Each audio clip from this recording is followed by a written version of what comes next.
All right, everyone. We're here with Zach Haigney. Zach is the man behind the Trip Report. The Trip Report is a super cool psychedelic newsletter that's supposed to help us understand what the future of psychedelic science, medicine, and spirituality might look like under the force of rapidly accelerating digital health technologies. Zach, thank you so much for taking the time to hang out with me today. Yeah, I appreciate Really it. appreciate Thanks, it. Brom.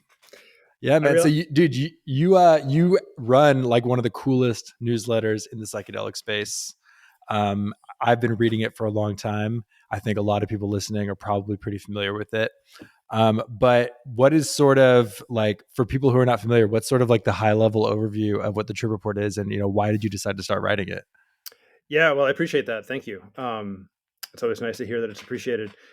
So, I mean, personally, I think that this space, this ecosystem, this industry, whatever we want to call it, is like the most fascinating area I could possibly think of. Right? It's got so many um, subtopics that are just fascinating in their own right, whether that's neuroscience or pharmacology or the FDA approval process or indigenous wisdom or spirituality, right? Like it's a really rich sort of sphere. And a few years ago, I recognized that this is going to be a thing, right? There was enough momentum in drug development, in policy, in science that I was like, oh, this is going to be a thing. And so wanted to be involved.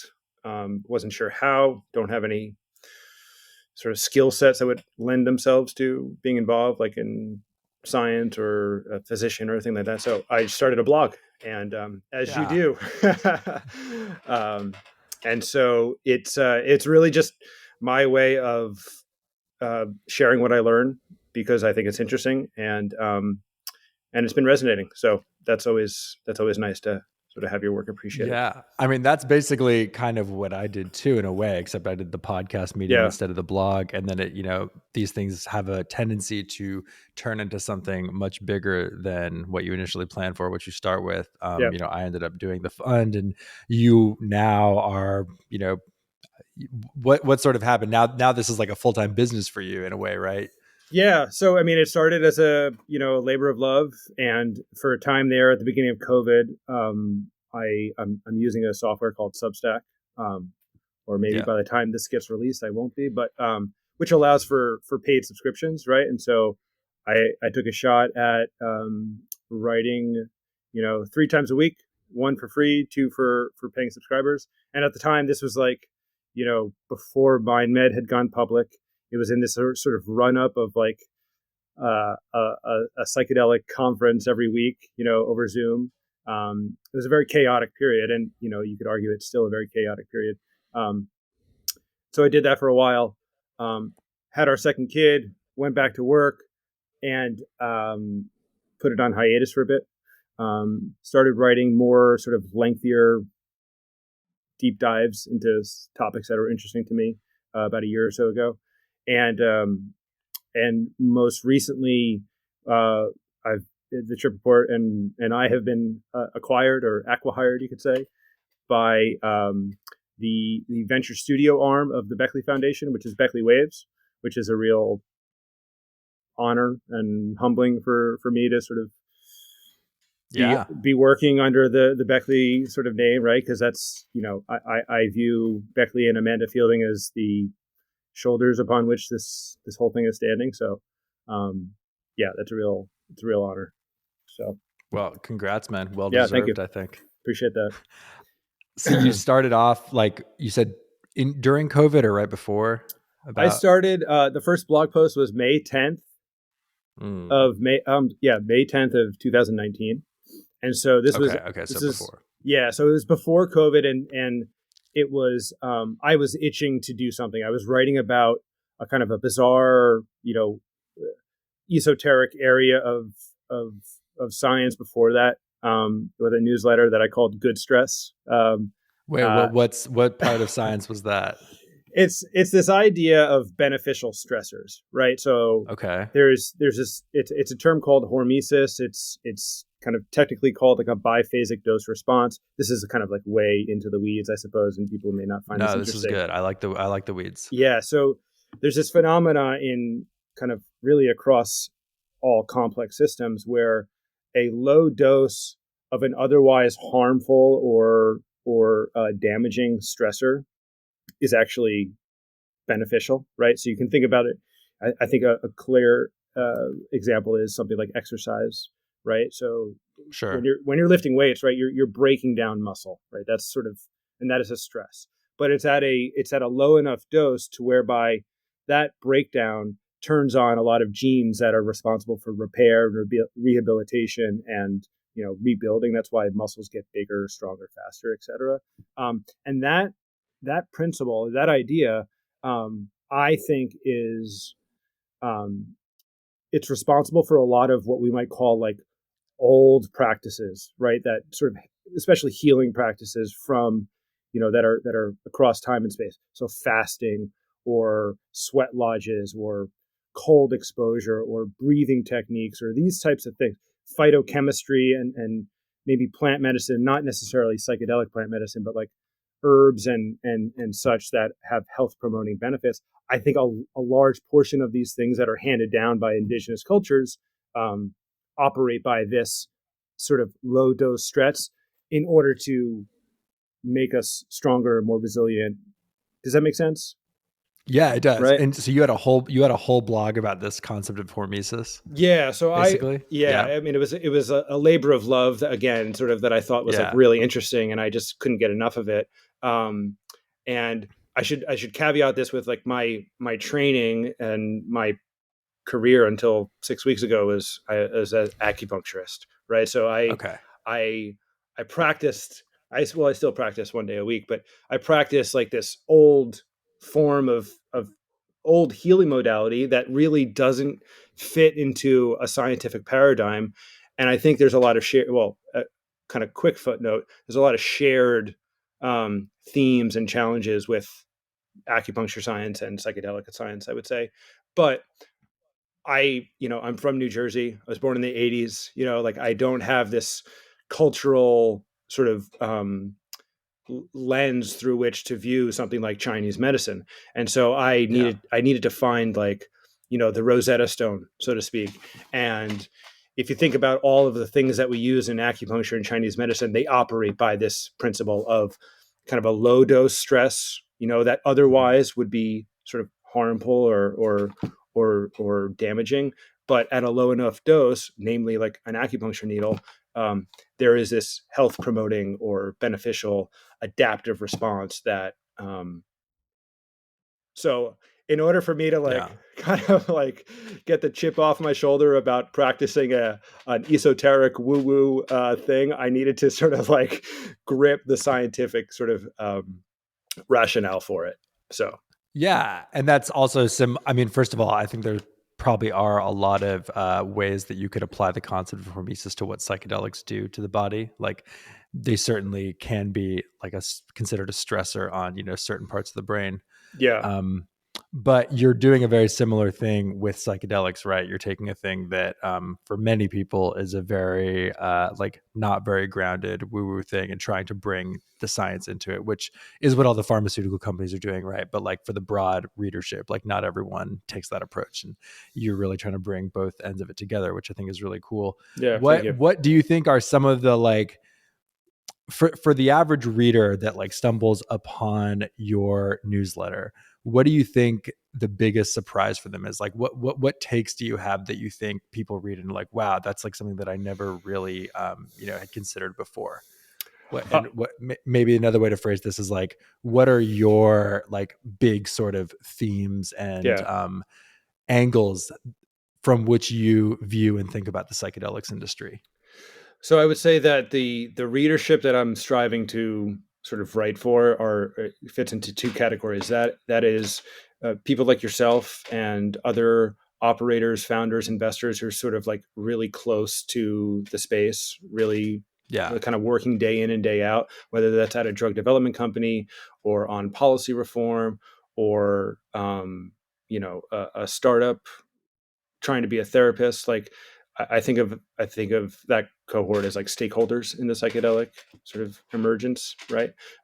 Scientists, and then the other group would be people who are like industry onboarding, people who have kind of heard the siren call of this emerging space and like want to be involved, and trying to help onboard them into what is like a really complex and nuanced and really like endlessly fascinating sort of domain that has it's like the way I think about this sort of space, just a quick caveat, is like, the parable of the blind people and the elephant. Like, one thinks it's a snake, one thinks it's a tree, one thinks it's a rock, one thinks it's a leaf, right? Depending on what part of contact they're coming in, what part of the elephant they're coming in contact with. And so I'm trying to feel up the elephant, essentially, and sort of make it, like, try to figure out what's going on, and in so doing help those two groups of people either kind of track news that they're just like unable to track because they're working on their project, or want to find it like a foot in the door and a way to sort of work in this space. So, to get back to your question of like what are sort of interesting themes and topics, like, again, it's endlessly rich. I think the tension, there's a lot of, I think you can kind of like plot these along like lines of tension, right, if you will. So I think there's tension between sort of a drug development sort of like methodology or approach, and what you might call sort of like drug policy reform, and a spectrum of opinions and pros and cons and trade-offs along that spectrum. Natural versus synthetic is another one. The varieties of compounds that we're talking about, right? Like, have affinity groups, you might say, or something like that. Um, Therapeutic modalities, right? Like, what I think is so interesting is that, my understanding is that to date, a lot of like the psychedelic assisted therapy has been delivered in what might be called like a non-directive approach, right? So there's like, it's allowing what a person is sort of experiencing to like unfold, or i.e. non-directive. But there's a lot of different like therapeutic modalities that have an aim, right? Whether that's cognitive behavioral therapy or dialectical behavioral therapy, or some other modality, right? Where so that's another sort of line of tension, you might say, with pros, cons, and So trade-offs. wait, so just to make sure I understand, you're saying that like right now, generally, the person takes the drug or the medicine or whatever they want to call it, and then the trip kind of happens, and there's not really much intervention from whoever's kind of around. Maybe they talk about this stuff in like the integration session afterwards, but you're talking about like during the trip, there's not really any direction or intervention. You're saying that maybe there's a way that you can actually like do certain things during the actual trip experience that direct the outcome in some way. I think, yeah, that's a good way of thinking about it. And I'm by no means an expert in, I haven't been through, the process myself or have training in it. So like, I'm sort of, these are the sort of the nuggets that I've picked up along my research. But like, for example, I remember somebody using the acronym to describe like the training in MAPS, like therapist training, of using wait, and it stood for why am I talking now? Wait, why am I talking? Yeah, Wait. why? Yeah. Oh, I see. And so it's sort of like this. From the therapist. Why Yeah, am I talking now? exactly. Okay. Yeah. So it's just really just, again, non-directive, allowing sort of whatever is coming up to come up. And so what I'm suggesting is that and I think we're seeing this in some of the protocol designs from Robin Carhart Harris and Adam Ghazali at Yeah. UCSF, right? Where they're sort of, I don't want to say imposing, that has a negative valence, but like they're modifying the set and setting and sort of the experiential component in such a way to like add a component to it that could Yeah. modify the, that could be another input into what has to date been tried to be as inputless as possible. Does that make sense? It does. And you were sort of talking about this like divide between modern like medical techniques and sort of the ancient science and healing modalities. And, if you do like an ayahuasca ceremony or something, generally there are all sorts of inputs besides just the ayahuasca itself, right? Like when I did ayahuasca, they were like lighting certain incenses on fire and like blowing the smoke in your face. They had like these weird little rattles and things like touching your head and like Yeah. shaking things in your ear. So there are all sorts of ways that they sort of intervene. And you're right, for the purposes of reducing the number of variables in the study, the like clinical practices try and restrict as many of those things as possible. But Yeah. yeah, in the long run, you would think that this would become like more experiential. It already is experiential, Right. right? But you don't want to limit the experience, and that means introducing more variables, which of course creates problems because then you can't Right. really track what is causing what. But maybe that's not necessarily necessary. So one of the things that you talk about is like what psychedelics are kind of going to look like, not just now but in the future. Do you think that this is like a pretty big trend that we will probably see 5 years from now, once psychedelic therapy becomes like a mainstream thing, is these sorts of interventions? Do you think there's a reason to think that? Yeah. Well, I mean, if you think about, and I'm not a psychologist or a therapist, my mom is, so there's something in there, right? But the like practitioners or providers or therapists like sort of develop a framework or they kind of take in modalities, whether that's Freudian, Jungian, or CBT or whatever the case may be. And so I think that the you know the combination of those in a clinical setting, in a controlled environment, that will be interesting to see.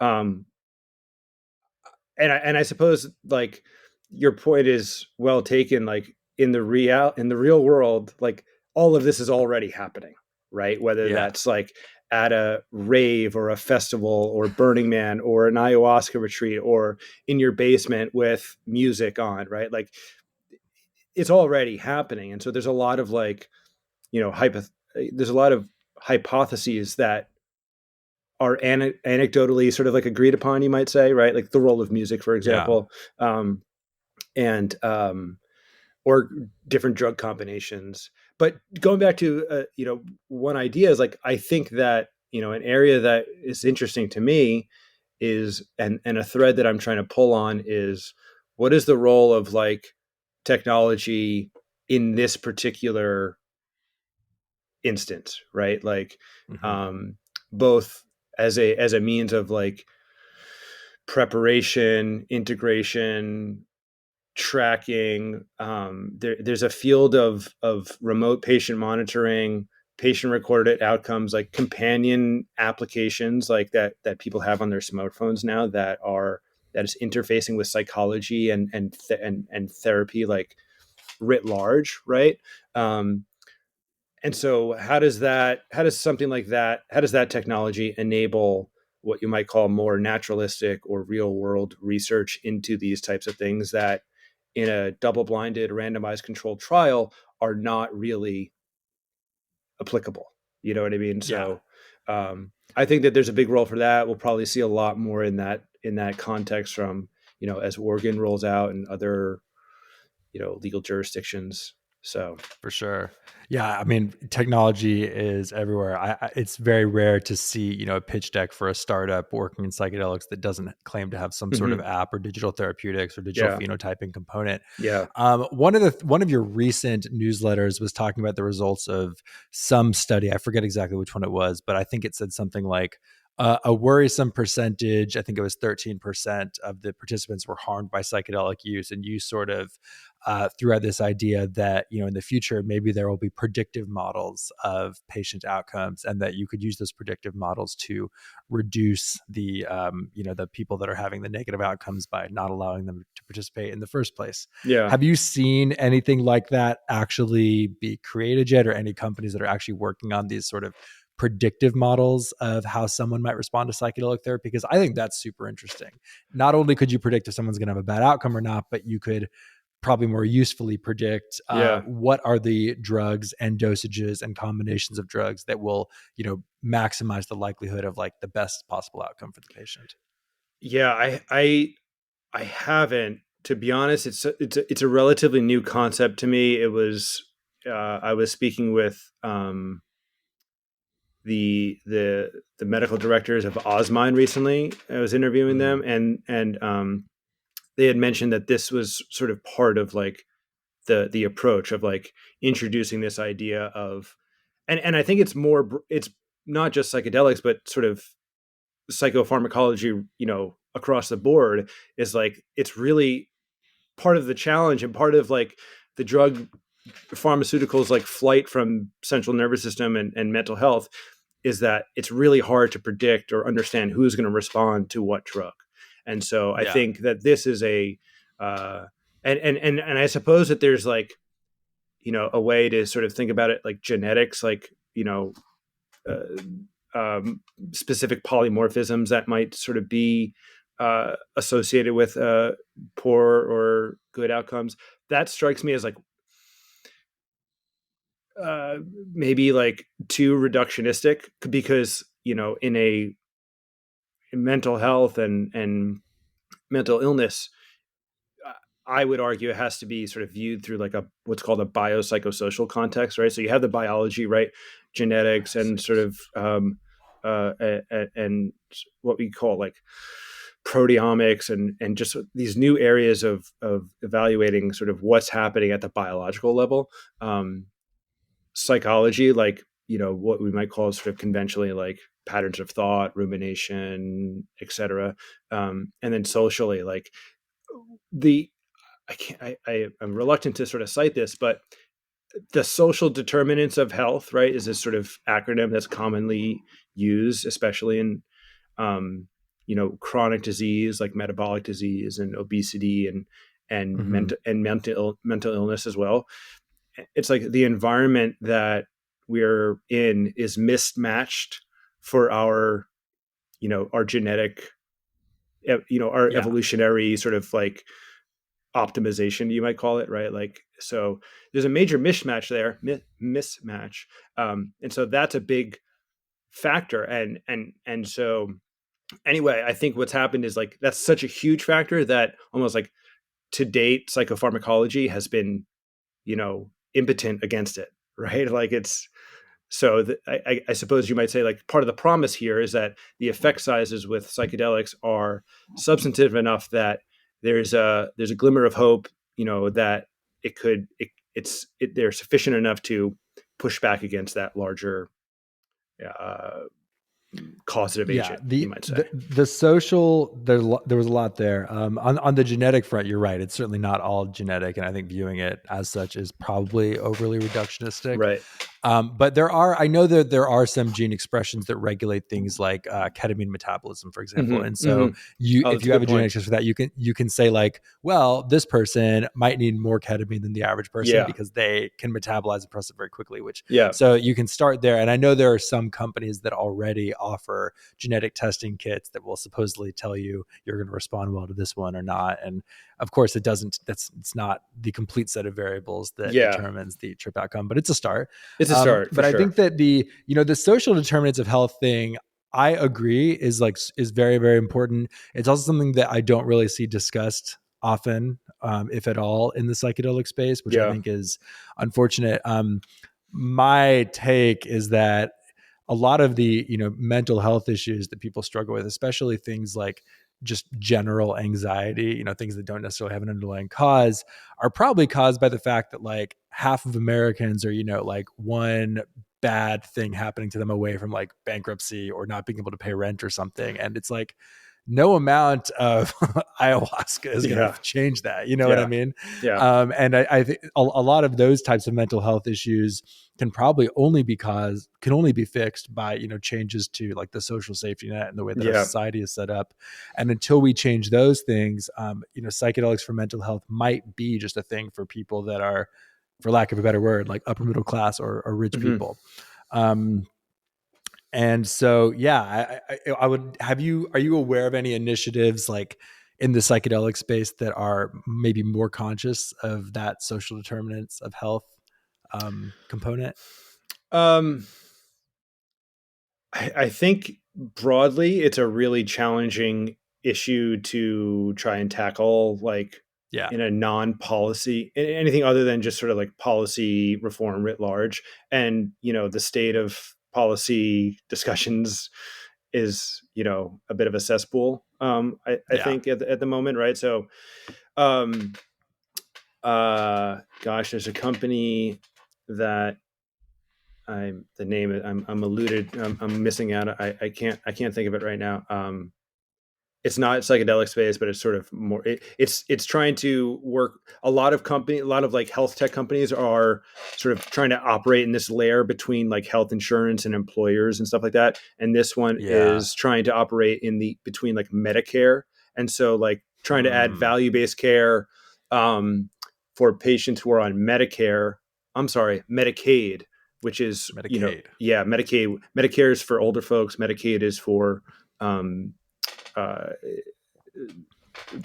people who can't afford healthcare or don't have it through the employer.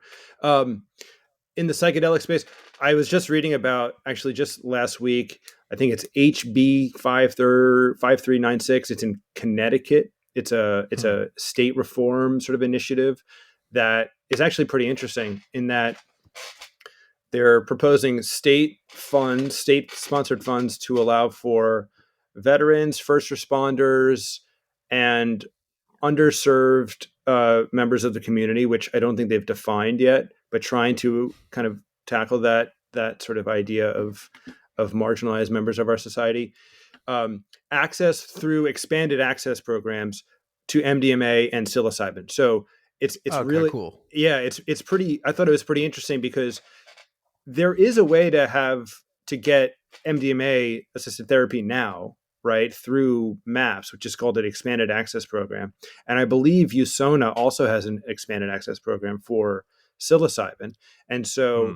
the steps to like do that though, I think are pretty cumbersome, and it requires a physician to interface with the DEA. And so it's a little bit like what's going on in Canada with their Yeah. um, I can't remember the name of it, but anyway, it would use state funds to allow for that until MDMA and psilocybin are FDA approved. So Oh, that's very cool. yeah, I Okay, thought it's that good to was an see that interesting sort of thing happen. approach to trying to galvanize access to these for populations that um, would probably not have access to them because of insurance reimbursement purpose, aren't eligible for clinical trials, but who would in a upon approval probably be good candidates, you might say, for that. So that's something that's pretty interesting in my, That makes sense. and it's a policy What thing, right? It's not a commercial, it's a policy reform type of right. move. So yeah. On this is sort of along the same lines of, expanded access.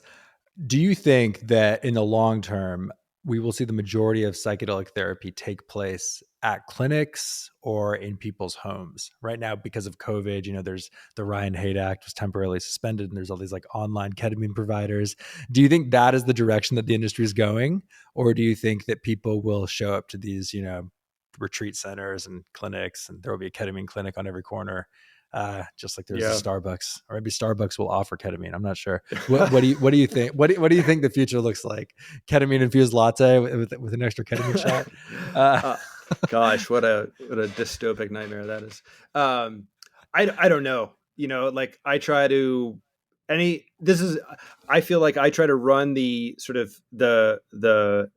um the simulation into the future, and every time mhm. I do it, it's a different outcome.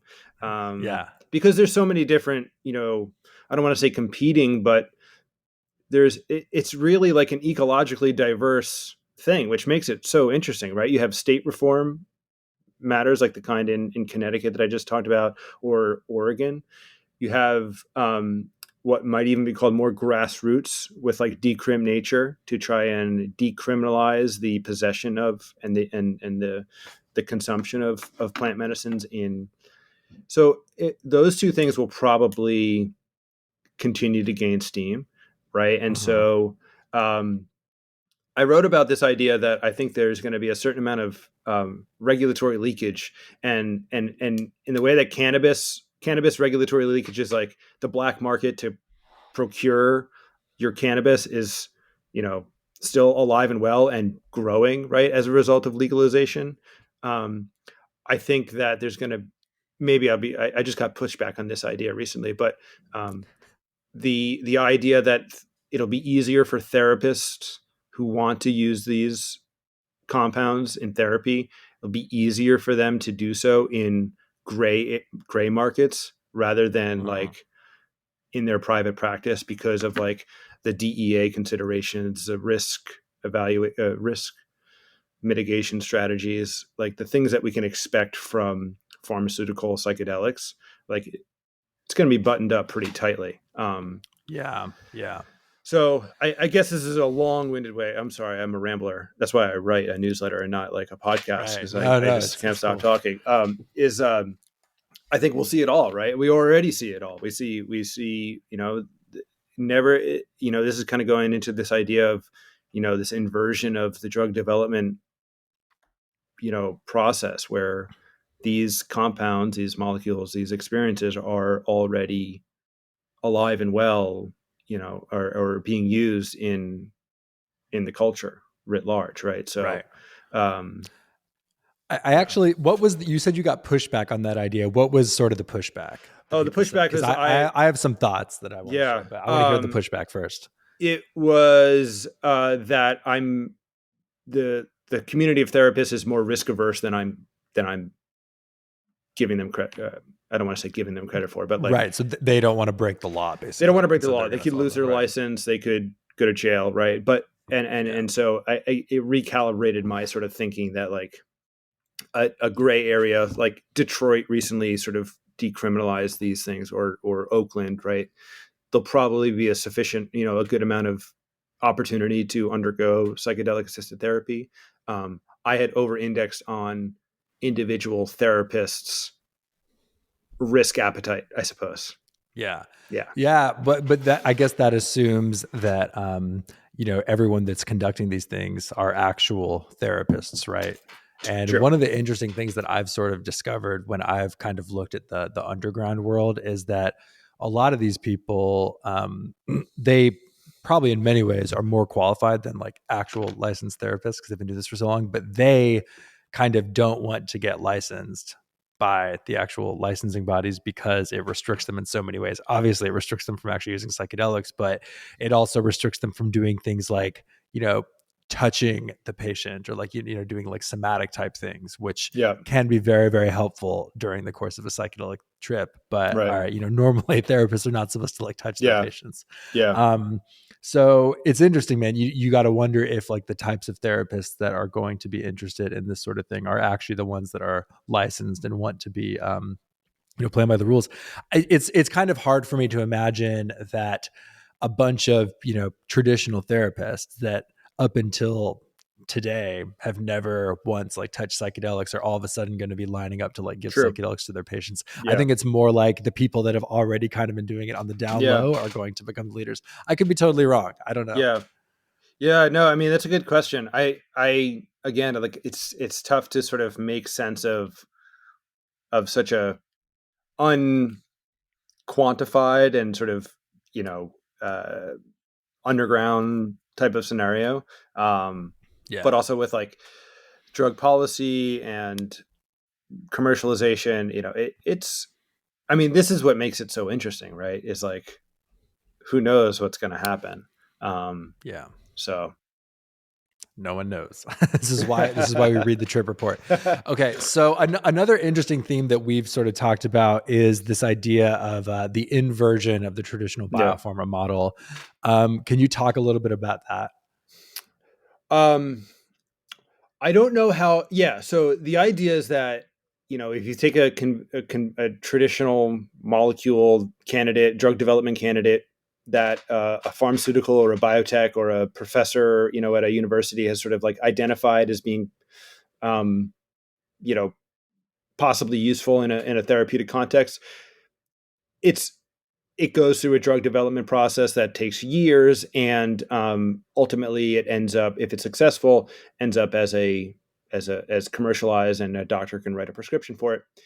Up until that point of commercialization, the only people that have ever taken this particular molecule will be people in the clinical trials, right? And so the sample size is really small, and a lot is left to be learned in the aftermath of commercialization, and that's a process that's usually called like phase 4 or post-marketing surveillance. It uses tools like pragmatic clinical trials and real world data from medical records and insurance claims, et cetera, to sort of like elucidate more information about this particular compound that's not covered in the phase 2 and 3 trials, right? Mm-hmm. With psychedelics, um, and I suppose cannabis is another example of this. But really, there was only like 1 or 2 true pharmaceutical plays in cannabis. That's not the case, right? There's retreats. There's, like we were saying, underground use. There's personal, mystical, people in the woods and kids, and it's in the culture. It's already widely in play, and so it's almost like there's a capacity or a potential to conduct, post-approval research, post-approval style research prior to approval. Does that make sense? Right. So like the kind of like inferences that you would draw when a drug goes into the population, into the community, that's happening now. Granted, it's illegal in most places, and granted, it's not Mm-hmm. under the jurisdiction of the administration of a licensed physician. But to the point, the thing that I sort of thought was interesting, and this is coming from a paper from Carhart Harris and Ghazali and a few others about pragmatic clinical trials. So this is not an original idea. This is theirs. It's like we're all walking around with supercomputers in our pockets, and the capacity to glean insight in this context should be evaluated and should be looked at, and it's potentially really interesting to see. And so that's what I mean by sort of this inversion of the drug development process. And so this is things like naturalistic research, retrospective surveys of psychedelic experiences. When people like write the evaluation of trip reports on, from Arrowhead or something like that. That's a really cool area. I'm kind of trying to wrap my head around right now. So there's this whole idea of we've basically been running the clinical trial, at least on psilocybin, MDMA, ketamine, and mushrooms for hundreds, if not thousands of years in some cases, right? Yeah. And so at least we have the safety data. We have like tons of anecdotal evidence. Yeah. And this actually kind of brings up an interesting question.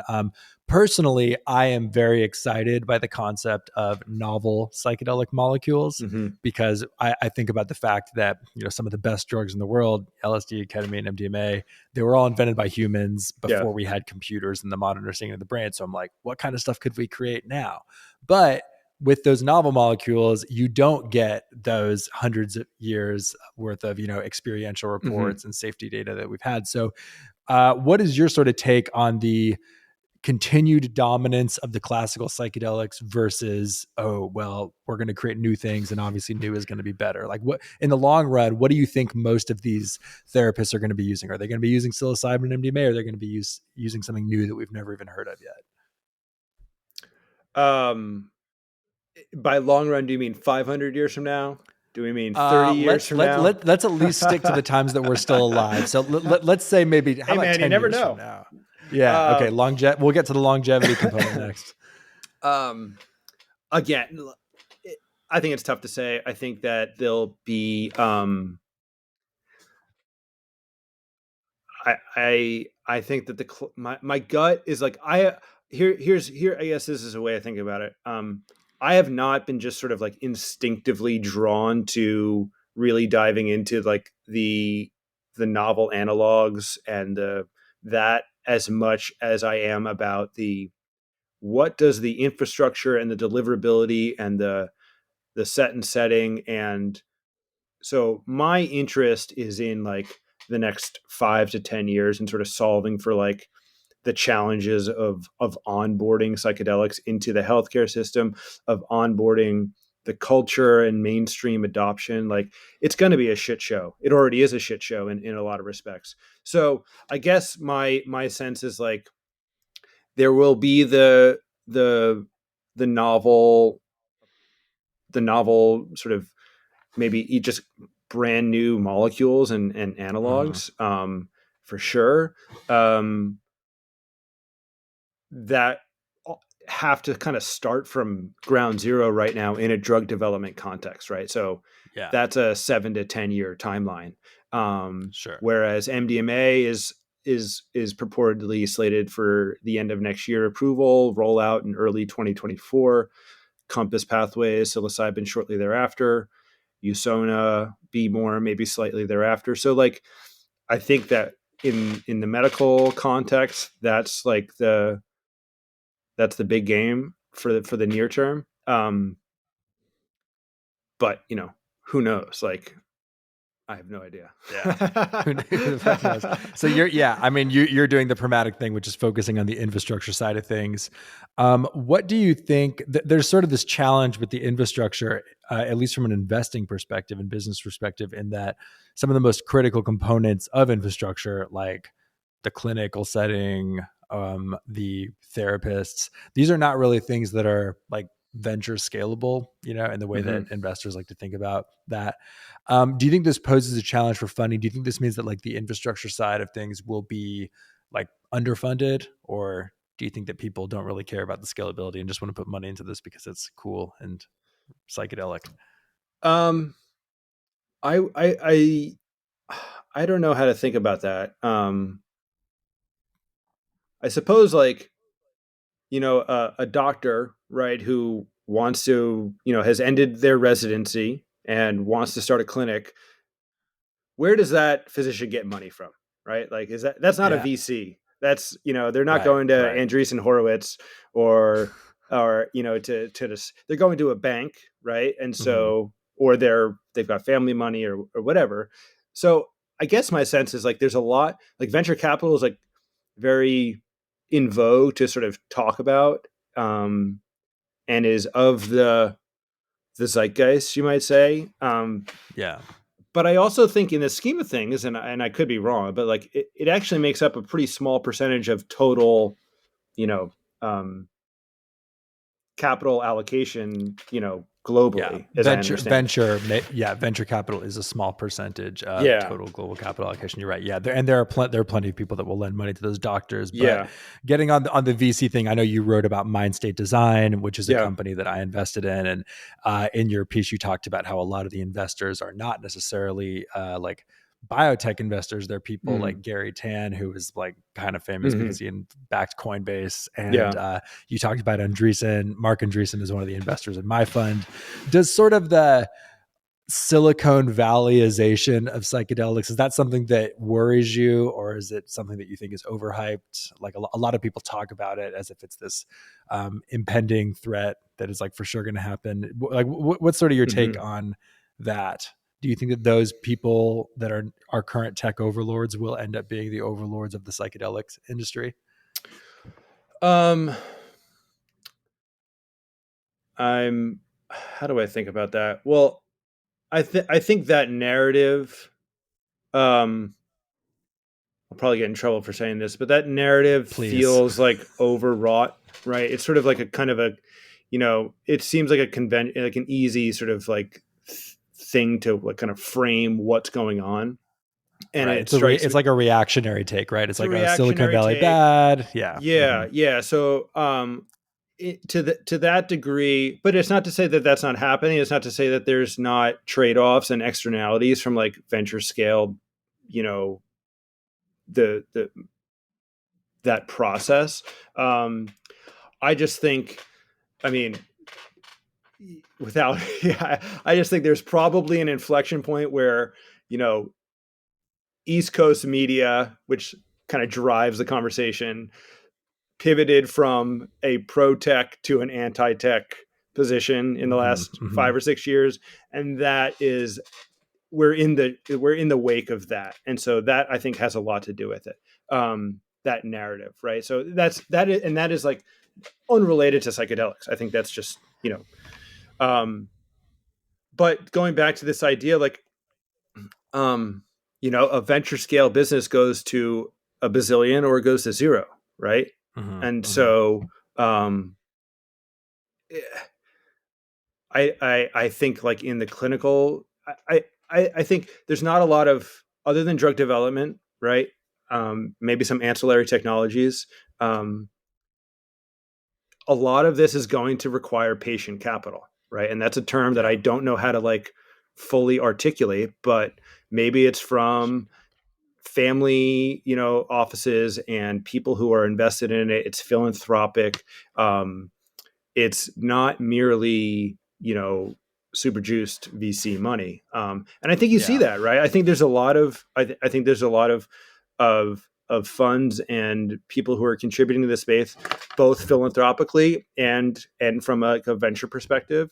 Um, and what strikes me as like in interesting kind of unique ways, and it's above my pay grade to really sort of understand that. But so Makes sense. I don't kind of, I don't spend much time sort of lamenting that as much as I think is the narrative is sort of like foisted That's upon probably us. healthy to spend less time worrying about that. Yeah. What? Okay, so looking forward, 5 to 10 years. Right now, psychedelics are generally thought of as the next generation treatment for mental health disorders like depression, anxiety, and PTSD. What are some of the other indications that you think psychedelics will eventually be used for, outside of those classic mental health indications? Do you think that there's a world in which they do broaden out into the types of things they treat, or do they stay focused on those mental health issues? um,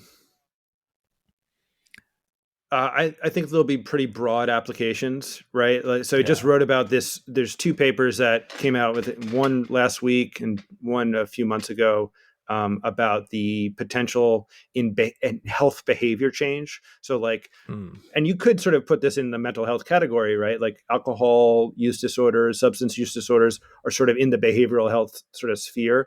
And if we think about psychedelics as like transdiagnostic tools that kind of get to this like foundational layer of depression, anxiety, substance use disorders, like there's a common ground there, and so if the modality and the approach, psychedelics combined with psychotherapy, combined with integration, these things, I think it's pretty broad, right? Like, and so um, I can't I would to feel like psychedelics for weight loss strikes me as like a real jumping the shark kind of thing, but psychedelics as a psychedelic assisted therapy in the, again, sort of with the goal, right? This is sort of like different than non-directive sort of therapy, with the goal of like modifying one's relationship to food or to Hmm. physical activity or to um, social anxiety or these kinds of things. So like in the modulation of patterns that are you know related to but not defined as mental health disorders, like I think there's a there for sure. I just tweeted the other day, like, is there any research being done on psychedelics and skill acquisition? um Yes, accelerated learning, skill ex- acquisition, super yeah, interesting area. Yeah. right. So if, I mean, just like, so this is kind of going into this area where I think there's some interface between um older forms of therapy that sort of modulate the system with low dose stressors, which you could sort of argue is like, that's how learning happens, right? You sort of interpret that's how you learn, right? You kind of, you fumble around, you screw up, you tax your in the case of like, I don't know, catching a ball, right? Like I'm trying to teach my kid how to catch now. It's like he has to get the ball hit in his face like a bunch of times until, and Yeah. so Yeah. there's like a learning that happens. And if what happens if you come, and I'm not saying don't take your 4-year-olds and like give them psilocybin, but like later in life with motor system disorders, um, is there a role for something like that? And like it seems like the physiology would would say yes, right? Yeah, when you talk about motor system disorders, I've seen people use sort of these like electrostimulation devices that, they like run an electrical current over your tongue, which makes it its way to the brain somehow, and use that to, regain motor function after, a stroke or, Hmm. cerebral palsy or things. And you've Yeah. got to imagine that psychedelics could do a similar thing. Yeah. And then moving from like the healthcare to more the human optimization thing, you've got to wonder like what happens if you try to learn a new language while Yeah. microdosing or something Yeah. like that, right? Totally. It's very interesting. And I don't know. What real quickly, like, I'm sure the CIA is running that experiment somewhere. yeah, well, I mean, that's sort of like where this domain of like behavior change or behavior modification kind of runs into a dark history. And there's got to be like HIPAA compliance or sort of the above board you know incentives in place to protect it for sure. I was just going to say another area is chronic pain that I think is like really interesting. That's been my acupuncture practice has mostly dealt with musculoskeletal pain. Often it's chronic, long lasting, and I think about chronic pain.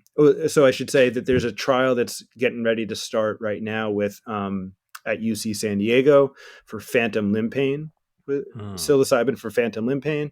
Um, there was a case study of that you could probably find at their website that was like really interesting about a professor who lost a limb in a motorcycle accident and like drove out to Joshua Tree, took mushrooms and did something called mirror box therapy, which is a form of physical therapy that's like kind of interfaces at the uh, neurological level, and he got pain relief from it. So I think that's an area where anywhere you can like modulate.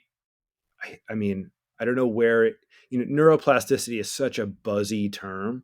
It's like it simultaneously like applies to everything, right? Like there's going to be a neuroplastic changes in both of our minds as a result of this conversation because what the memories Right. formed of it. So like on the one hand, it's like it's used to sort of describe everything as potentially therapeutic, but on the other hand, it's actually like a very you know promising. If we can kind of harness it, then it's really promising, right? So Right. But yeah, you anything, got to be careful. People throw around the term, way too loosely, and it yeah, definitely kind of veers off into, bullshit snake oil territory, despite the fact that it's very real. exactly, um, yeah, yeah. I think that, the skill acquisition stuff is very, very interesting. I've personally like sort of run some small experiments with that on myself and want to do more. And this actually touches on one of the first things we talked about, which is interventions during the actual trip. So I've sort of had this idea of wanting to sort of record myself saying like certain things, like almost like mantras, or like hmm you are going to do this or you're going to be better at that, and like listen to that while doing a high dose trip. Haven't run that experiment yet. We'll let you know how it goes. But it's something that I feel like will either be very interesting or will make me go totally insane. I'm yeah, not sure. So lots of interesting, like almost non-medical potential experiments that could be yeah. run on this stuff Yeah, that I I think mean, is interesting. I in as I was making this sort of transition from writing about hormesis and good stress into, and even before I had the idea of psychedelics, I thought, I was thinking back on my, I played soccer growing up and into college, and um, I have a lot of regret about feeling like I didn't sort of maximize my potential in that sort of context, right? And like it was all, I mean, as a result of sort of like being in my own head, right? Being sort of too cerebral to allow myself to sort of play at an optimal level. And so and when I watch, like, I really enjoy watching soccer, and if I see somebody who's just like kind of tight and can't really get into and like habitually forms into that, I wonder if there's like a way of unlocking that through the psychedelic experience that's not, again, it's not mental health, and it's not like TBI, Mhm. it's not a therapy, but it's like, okay, is there how is this person stuck, right? And then is there a Psychedelic assisted sports psychology. Yeah, I feel that. There you go. One of the other interesting things you talked about was this, chronic pain and how psychedelics might be able to treat that. It is amazing how much pain can be mental. One of my good friends up until recently was the head data scientist at a company called Applied VR, which is, at least as far as I know, like the first company that got FDA approval to use virtual reality to treat chronic pain. Yeah. And it's like, it's not, a drug that they're putting in someone. They're literally strapping an Oculus to someone, showing them some certain visualizations, and all of a sudden the pain is like actually reduced, which is kind of insane. Yeah. When you think about it. So combining that VR plus psychedelics, plus maybe some actual pain relief, drugs, you could probably get rid of a lot of those issues. It's very interesting stuff. On that topic, like there's a branch of pain science that's called like therapeutic pain science education, right? And so there's and it's really promising in terms of like the results, and all it is educating people who are living with chronic pain. I would say educating is half of it. It's like uprooting and sort of correcting the conceptualization of people sort of, so it's not in the mind. It's not like it's not all in your head. It's like it's in the nervous system, but like part of the nervous system is like the priors and the concepts and the way we understand like what's going on in our body.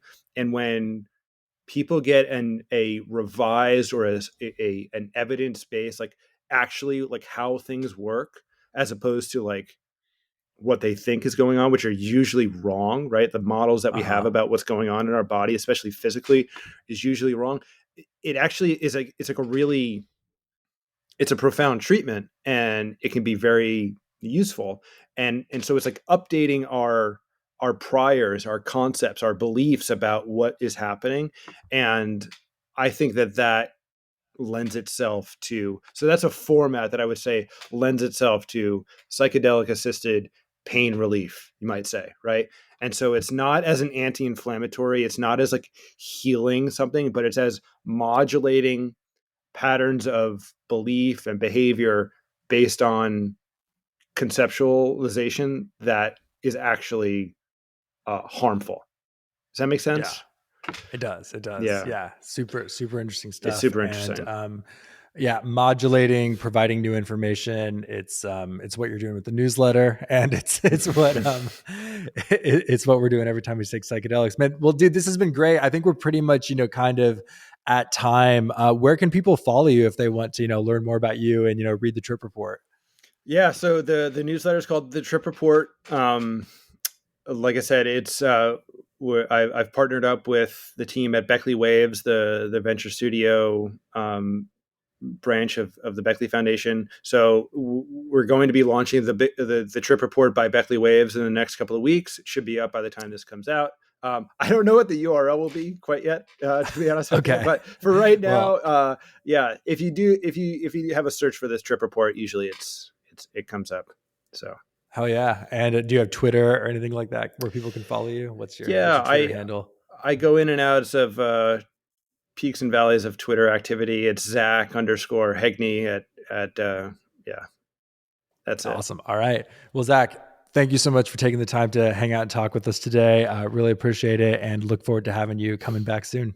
Yeah, I appreciate it. Thanks, Brom. Have a great one, man. You too.